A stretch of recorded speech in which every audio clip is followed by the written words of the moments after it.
एक जलते हुए दिए से इन दिनों काफी ज्यादा कंपेयर कर रहे हैं।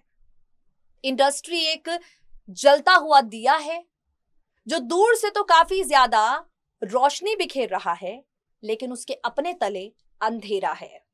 एक बार फिर से ड्रग्स के काले बादल पूरी इंडस्ट्री पर छा गए हैं।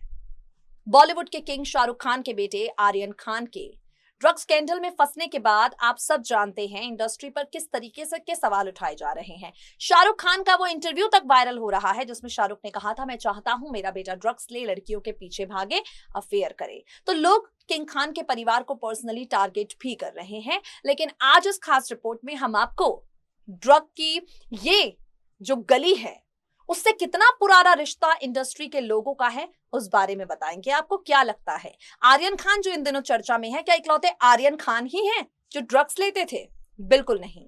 इंडस्ट्री के कई सितारे हैं जो इस स्कैंडल में फंस चुके हैं, कई सितारे हैं जो एनसीबी द्वारा हत्थे चढ़ चुके हैं, और कई सितारे ऐसे हैं जिन्होंने कानून का इंतजार नहीं किया, खुद ही मीडिया में अपनी आप बीती सुनाई और बताया कि कैसे हम जो हैं इस लत का शिकार हो गए थे, हमें पता भी नहीं चला, और जब पता चला तो हमने अपने परिवार वालों से बात की और अपने आप को इस समस्या से निजात दिलाया। हम आपसे इस खास रिपोर्ट में ममता कुलकर्णी से लेकर कंगना रनौत से लेकर आपसे बात करेंगे राज बब्बर तक के बारे में। ये वो नाम है जो काफी ज्यादा चर्चा में है। फरदीन खान से लेकर संजय दत्त तक जब सितारे ड्रग्स के चंगुल में फंसे, कैसी मुसीबतों का सामना उन्होंने किया और इन मुसीबतों से निजात उन्हें कैसे मिली, यही जानकारियां आपको देंगे अपनी रिपोर्ट में। सुनिए जरा। 2 अक्टूबर की शाम शाहरुख खान के बेटे आर्यन खान को ड्रग्स रिलेटेड केस में डिटेन किया गया। अगले दिन उन्हें गिरफ्तार किया गया। 4 अक्टूबर को कोर्ट में पेश किया गया। 7 अक्टूबर तक के लिए एनसीबी की कस्टडी में भेज दिया गया है। आर्यन के ऊपर जो इल्ज़ाम लगाए हैं, फिलहाल इन सब में से कुछ इल्ज़ाम साबित नहीं हुए हैं। इन सब के बीच आज हम आपको इंडस्ट्री और ड्रग कंजप्शन के पुराने कनेक्शन के बारे में बताएंगे। जी हाँ, बॉलीवुड इंडस्ट्री से ड्रग्स का एक पुराना नाता रहा है। ये नाते पुलिस के हत्थे चढ़े तो कई बार इन सितारों ने खुलकर मीडिया के सामने अपनी गलती स्वीकार भी की। आर्यन खान मामले के बीच कई अभिनेत्रियां हैं, कई एक्टर हैं जो ड्रग्स लेते थे। अब उनकी कहानी सुनने में आ रही है, तो चलिए हम आपको उन्हीं सितारों के बारे में बताएंगे। शुरुआत करेंगे ममता कुलकर्णी से।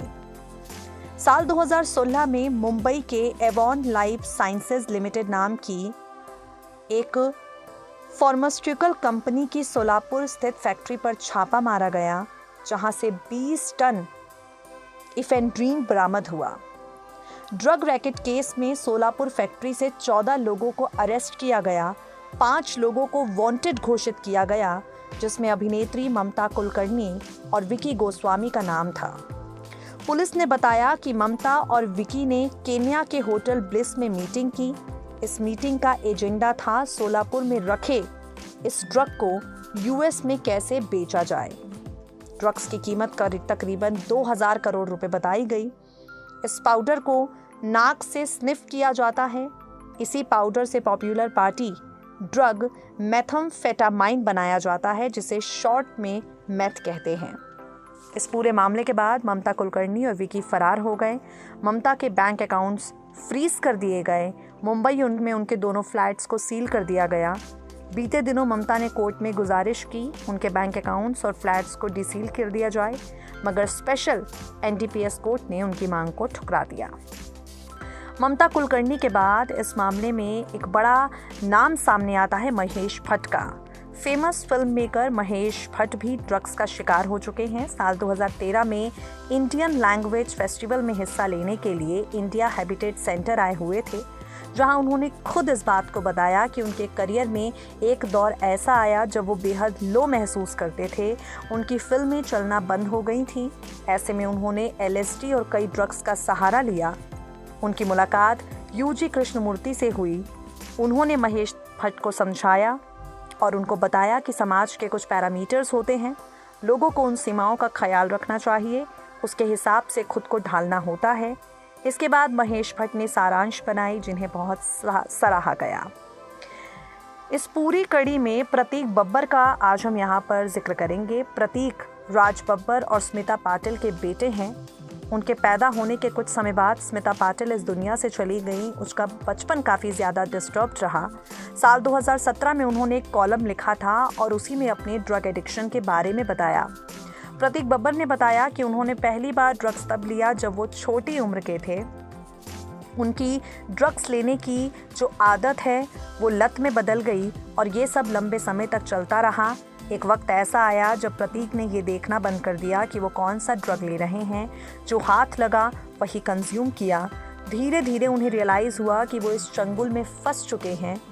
और यहाँ पर आपको बता दें, उन्होंने अपनी फैमिली से कहा कि वो प्रोफेशनल हेल्प लेना चाहते हैं। उनकी फैमिली ने उन्हें काफ़ी ज़्यादा मदद की और उसके बाद प्रतीक इस लत से बाहर निकले। कंगना रनौत का यहाँ पर हम आपसे जिक्र करेंगे। कंगना रनौत ने अपने सोशल मीडिया हैंडल्स के माध्यम से अपनी इस कहानी को बयां किया। कंगना ने कहा था 99% बॉलीवुड ड्रग्स करता है। कंगना का ये वीडियो वायरल हुआ था जिसमें उन्होंने कहा था कि अपने करियर के शुरुआती दिनों में वो खुद भी ड्रग एडिक्ट हो गई थी। इस वीडियो में कंगना ने कहा था, जैसे ही मैं घर से भागी 1.5-2 साल में मैं फिल्म स्टार थी, एक ड्रग एडिक्ट थी। मेरी ज़िंदगी में इतने सारे कांड चल रहे थे, इतना सब डेंजर हो चुका था मेरी लाइफ में जब मैं टीनेजर ही थी। आपको बता दें, कंगना रनौत ने अपने ड्रग एडिक्ट होने की बात कही और ये भी बताया था कि उन्हें इस पूरे मामले में घसीटने वाली कोई और नहीं बल्कि ये इंडस्ट्री ही थी। अगला नाम इस पूरे मामले में संजय दत्त का हम आपके सामने पेश करना चाहेंगे। संजय दत्त, जिनकी ज़िंदगी पर बनी आपने फिल्म देखी है। संजय दत्त ने अपने कई इंटरव्यूज़ में इस बात को कबूला है कि वो ड्रग्स लिया करते थे। संजय खुद कहते हैं कि जब मेरी माँ अपनी ज़िंदगी में बेहद नाजुक मोड़ से गुजर रही थी तब मैंने ड्रग्स लेना शुरू किया और इसके बाद मैं इसका आदी हो गया। एक बार वो सुबह उठे, उनका हाउस हेल्प उन्हें देखकर रोने लगा। संजय ने इसकी वजह पूछी तो हाउस हेल्प ने कहा कि आप पूरे 2 दिन बाद सोकर उठे हैं। तब मुझे रियलाइज़ हुआ कि मैं प्रॉपर ड्रग एडिक्ट हो चुका हूँ। मैंने मेरे पापा सुनील दत्त को ये कहानी बताई। सुनील दत्त ने मुझे अमेरिका के रिहैब सेंटर में भेजा ताकि मेरी ये गंदी आदत छूट जाए। संजय दत्त का नाम भी ड्रग केस में फंस चुका है। फरदीन खान का यहाँ पर हम जिक्र करेंगे और विजय राज का। फरवरी साल 2005 में एक्टर विजय राज अपनी फिल्म दीवाने हुए पागल की शूटिंग के लिए अबू धाबी गए। वहां एयरपोर्ट पर उनके हैंडबैग से ड्रग्स बरामद हुए। उन्हें डिटेन कर अल वतवा जेल में डाल दिया गया। उनके पास से 6 ग्राम मैरिजुआना मिला था। इस बारे में पूछताछ की गई तो उन्होंने कहा कि वो ड्रग्स नहीं करते। उन्हें नहीं पता कि उनके बैग में ये ड्रग्स कैसे आया। हालांकि बाद में उन्होंने अपनी बेगुनाही इस पूरे मामले में साबित कर दी थी। शक्ति कपूर के बेटे और श्रद्धा कपूर के बड़े भाई सिद्धांत कपूर भी एक रेव पार्टी के दौरान मुंबई पुलिस के हत्थे चढ़ चुके हैं। उन पर भी ये पूरा का पूरा शिकंजा कसा जा चुका है। हालांकि मेडिकल टेस्ट में वो नेगेटिव आए थे, इस वजह से उन्हें अगले दिन रिहा कर दिया गया था।